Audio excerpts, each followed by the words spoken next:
முற்றம் இணையதள தொலைக்காட்சி நேயர்களுக்கு வணக்கம். தமிழறிஞர் இலக்குவனார் திருவள்ளுவன் அவர்களோடு பேச இருக்கிறோம். ஐயா வணக்கம். எழுத்தை காப்போம், மொழியை காப்போம், இனத்தை காப்போம். அனைவருக்கும் வணக்கம். ஐயா, இப்போ மறைகள் வேதங்கள் அப்படிலாம் சொல்கிறோம். இது தமிழ் இலக்கியங்களே இந்த ஆரிய வேதங்களை எல்லாம் சிறப்பாக சில இடங்களில் எல்லா இலக்கியங்களும் சொல்கிறதில்ல, ஒரு சில இலக்கியங்கள் அதை பற்றிலாம் சொல்கிறாங்களே, அது அந்த ஆரிய வேதங்கள்லாம் தமிழ் வேதங்களா இல்லை அது புகுத்தப்பட்டதா? அதாவது கேட்கப்பட வேண்டிய கேள்வி சரியாக கேட்டிருக்கிறீர்கள். தமிழில் மறைகளும் உண்டு, வேதங்களும் உண்டு. தமிழ் இலக்கியம் குறிப்பிடுவன தமிழ் மறைகளையும் தமிழ் வேதங்களையும். எப்படி ஆரிய பேர் வந்து என்றால், ஆரியர்கள் தமிழில் உள்ள சிறப்பான பேரை தங்களுக்கு சுட்டிக்க. ஏன்னா அவர்கள் மொழி அறிவு கிடையாது. அவர்களுக்கு மொழியே எழுத்தே தமிழை பற்றி கற்றுக்கொண்டது தானே. சொற்களே தமிழ், பிராகிருதம், பாலி புதிய மொழிகளிலிருந்து கலந்து வாங்கி எழுதியதான்.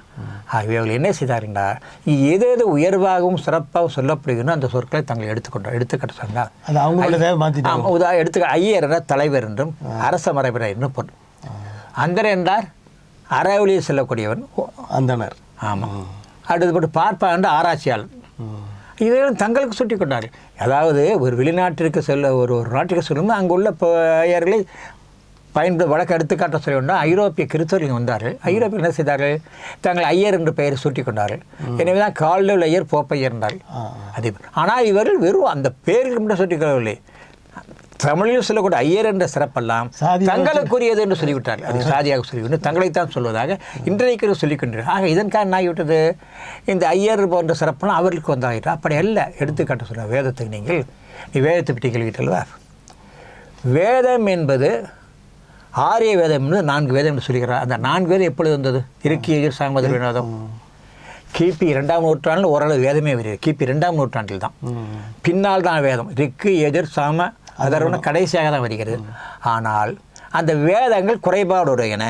அதாவது ஆரியத்தை பின்பற்றக்கூடியவர்களே சொல்லியிருக்கார்கள். ஆனால் தமிழ் வேதம் அப்படி அல்ல. ஆகவே என்ன சொல்கிறார்கள், இந்த 4 சொன்னீங்களா, அது ஆரியர்கள் ஆரிய வேதம். தமிழில் 4 மறை இருந்து அதை பார்த்து 4 வேதம் முதல் 3 மறைன்னு சொல்லுவாங்க. ஆமாம், 4 மறை தமிழ் தான். என்ன சொல்லிவிட்ட உடனே 2 3 ஒரு 4 ஆக 4 மறை என்று சொல்லி, அப்போ 4 மறை வேறு வேதம் வேறு 4 கூட 4 வேதம் என்று வேதத்தை வைத்துக் கொண்டார்கள்.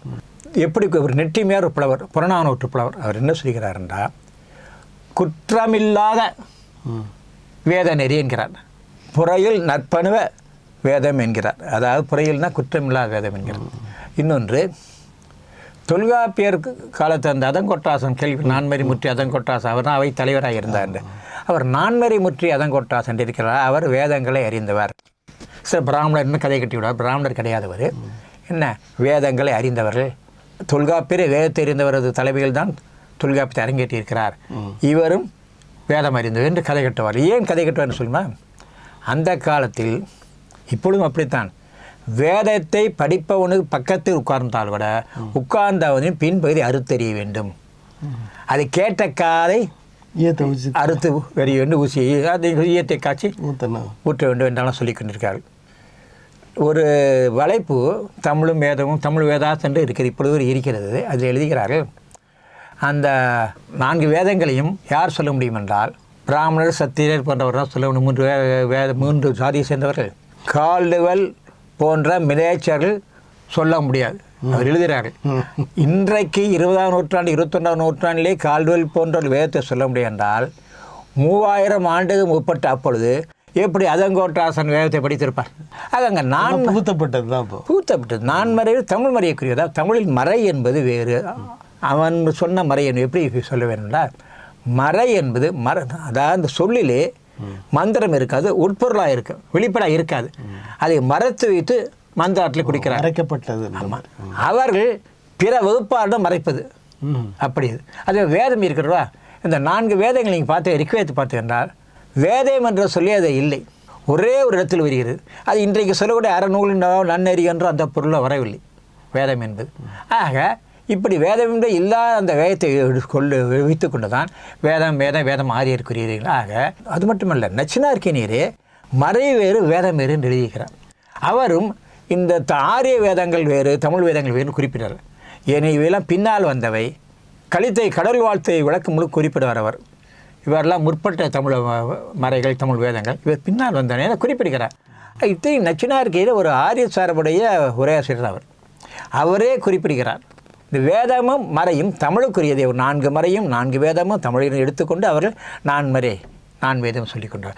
என்ன ஆகிறது இன்றைக்கு வேதத்தை பாராட்டும் பொழுதெல்லாம் ஆரிய வேதத்தை பாரு என்னம்னு இன்னொரு பாருங்கள். மறைமொழி அடிகள் என்ன செய்தார்?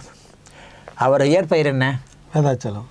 வேதம் என்பது தமிழில் என்று சொல்லி தான் மலை என்று வைத்துக்கொண்டார். ஆனால் பின்னர் ஆராய்ந்து போல அவருக்கு வைத்துட்டு வேதம் என்பது தமிழ் சொல் தான், வேதமும் தமிழ் தான். வே என்பது வேய்தல் குறைவீகிறோம்ல, ஒரு மறைவை அடக்கியது, உள்ளடக்கியது. ஆக வேதம் என்பது தன்னுள் மந்திர சக்தியை உள்ளடக்கியது. வே கூட்டம் இட்டு சேர்ந்து வேதம் என்றானது அவரை எழுதுகிறார். ஆனால் சலம்ன்றது சலமும் தமிழ் தான். மறைவில் எப்படி என்றால் சலச்சு செல்லுவதா நீருக்கு சலம் என்று பெயர். ஜலம் சொல்லக்கூடாது, சலம் சொல்லக்கூடாது. அந்த சலம் அசையாமது அசலம் எதிர்ச்சொல் அசலம் குறிப்பது.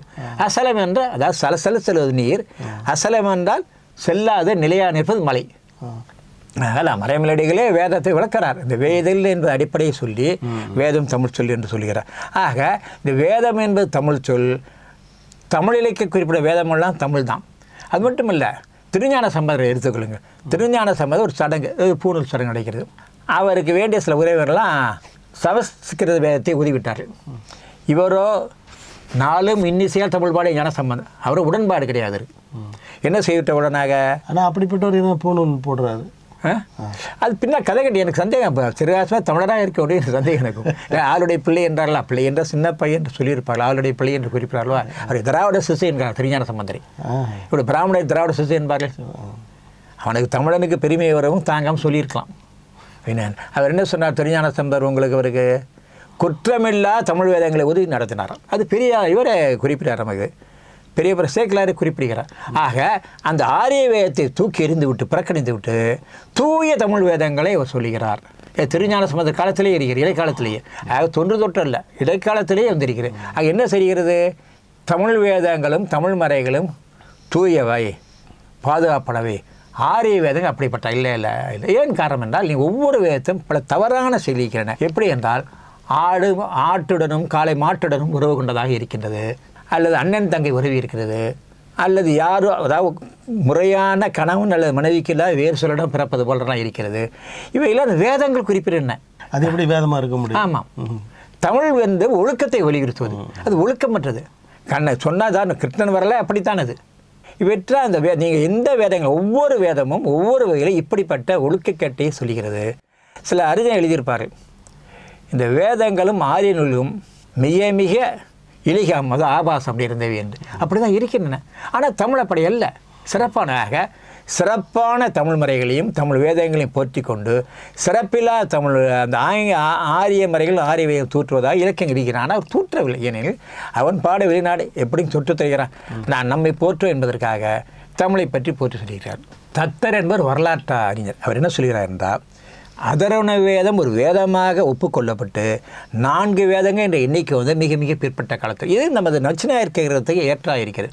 ஆக 4 வேதங்கள் என்ற வரையறையே பின்னால் வந்திருக்கும் பொழுது எப்படி சங்க இலக்கிய காதங்கள் 4 வேதம் என்பது ஆரிய வேதத்தை குறிப்பாக இருக்கணும். அந்த சங்க இலக்கிய காதங்கள் ஆரிய 4 வேதமே கிடையாதே. அதே இதை வழிமொழிந்த பேராசிரியர் இலக்கணம் என்ன குறிப்பாக என்றால், நான்மறை என்று சொல்லப்படுவது தமிழ்தான். அதைப்படி வாசிக்கின்றேன்.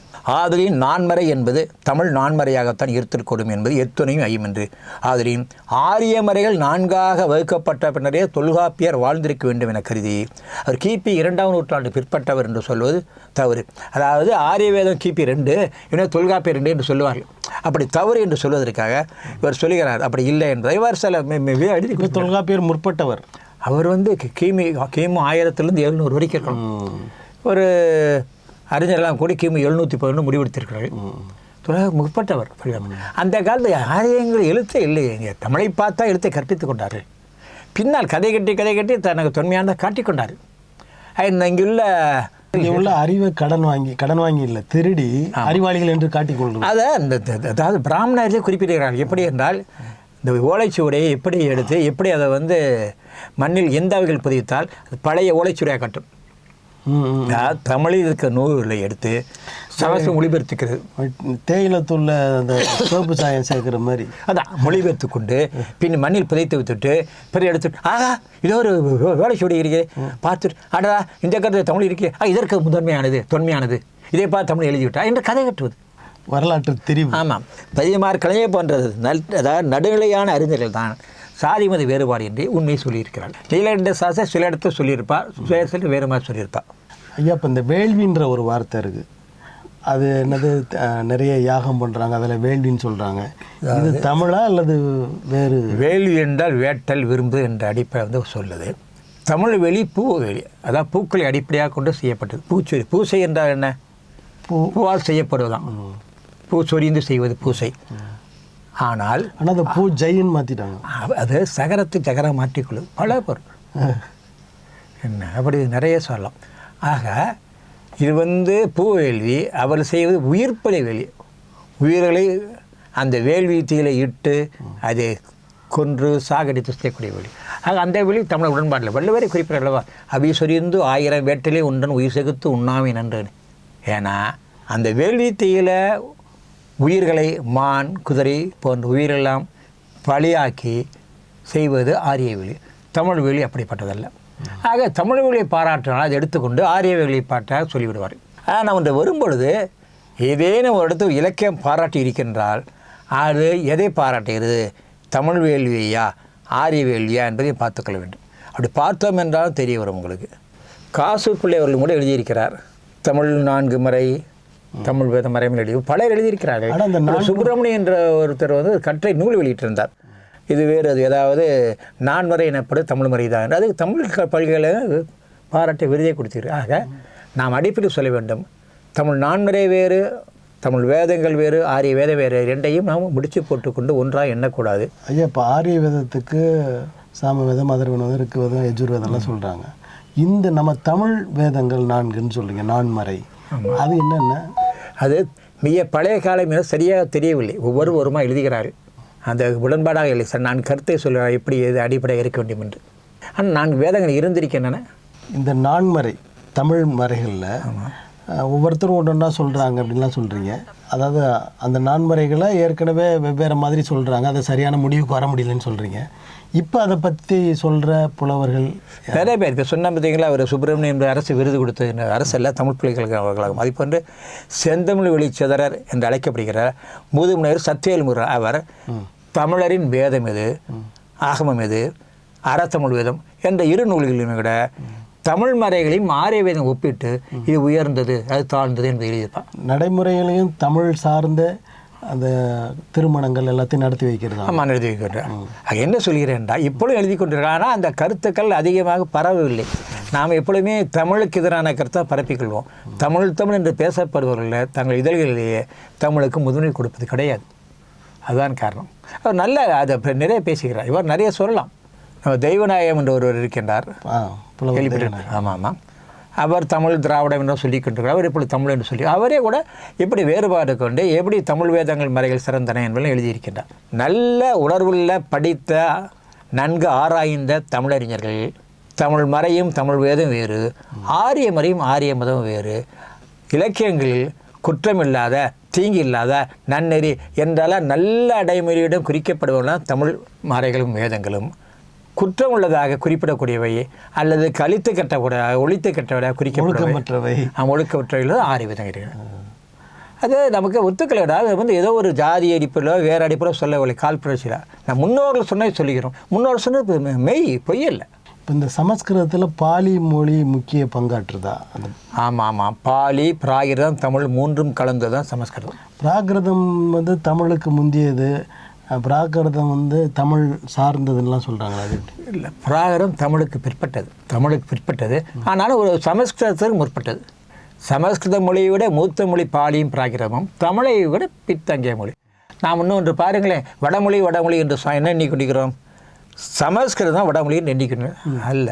வடமொழின்னு வடக்கே இருந்த மொழி. அதாவதுங்க கிபி 14-15ஆம் நூற்றாண்டில் விஜயநகர பேரரசு காலத்தில் கூட ஒரு ஆராய்ச்சி எழுதிய நூலிலும் அறிவிப்பிலும் வேதங்கள் 3 என்று குறிப்பிட்டிருக்கிறார்கள். ஆக அதுவரையும் ஆரிய வேதங்கள் 3ஆக இருக்கும் பொழுது பண்டைய தமிழில் குறிப்பிட்ட 4 வேதனையும் எவையுமே ஆரிய வேதத்தை குறிக்கவில்லை என்பதை உள்ளத்தில் எடுத்துக்கொள்ள வேண்டும்.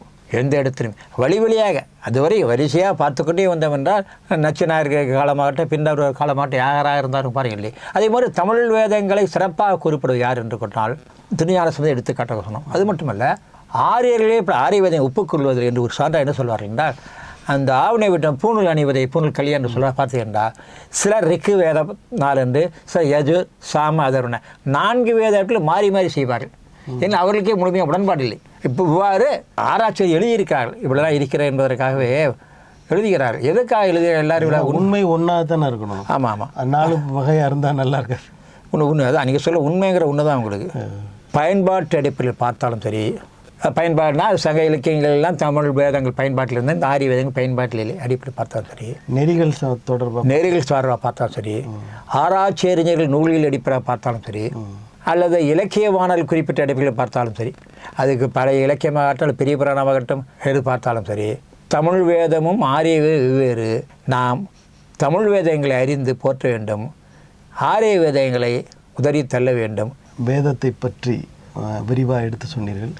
ஆனாலும் கூட ஒரு குறை என்னென்னா, இந்த நான்மறை தமிழ் நான்மறை என்னன்னு தெரியலையே அப்படின்ற ஒரு இல்லை. அதாவதுங்க மிக மிக தொன்மையானதில் உங்களுக்கு வழக்கத்தில் வரும்பொழுது என்ன இடம் தொன்மையான சொல் வரும்பொழுது அடிபட்டு போயிடுறாங்க. தமிழர்கள் எதையோ இல்லை சில எழுதுகிறாங்க, ஒவ்வொருத்தர் ஒன்று எழுதுகிறாங்க. 4 இது அவர் விருப்பத்தில் நல்ல தமிழ் சொல்ல போட்டு எழுதுகிறாங்க. ஒவ்வொருத்தர் ஒவ்வொரு மாதிரி எழுதிடுறாங்க. நமக்கு அது நமக்கு அந்த மிக தொன்மை என்று இந்த காலம் சரியாக தெரியவில்லை. அதை நீங்கள் ஆராய்ச்சி கண்டுபிடிக்க என்னவாக இருக்க நான் 4ஆக இருந்திருக்கின்றது.